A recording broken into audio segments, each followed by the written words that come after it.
Solve the following quadratic equations. So we've got x squared plus 2x minus 35 is equal to 0. B, 3x squared minus 12x is equal to 0.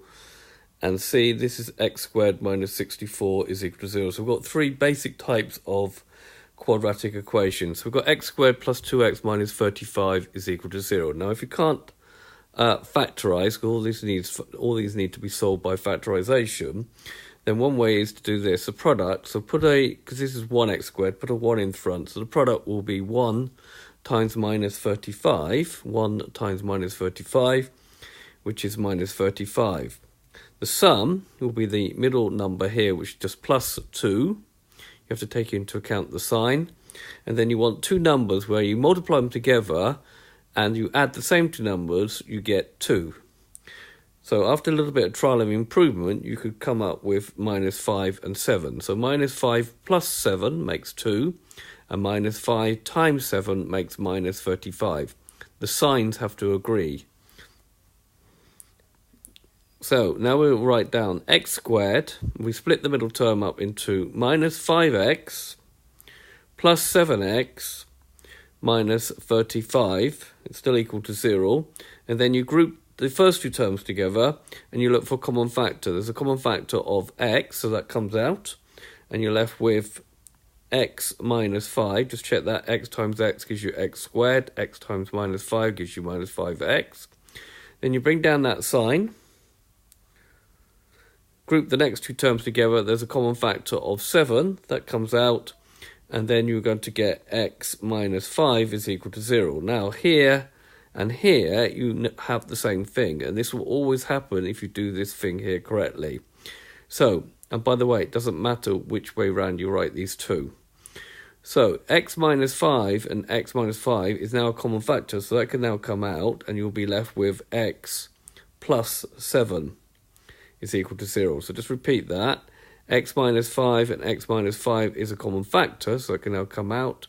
So that comes out, and then you're left with x plus 7.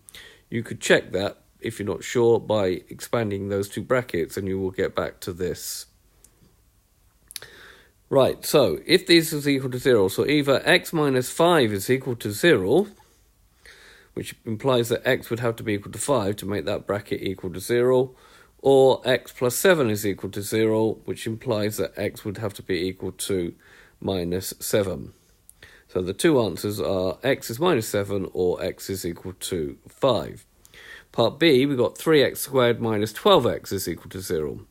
Now this could be split up into 3 times x times x. X is x times x.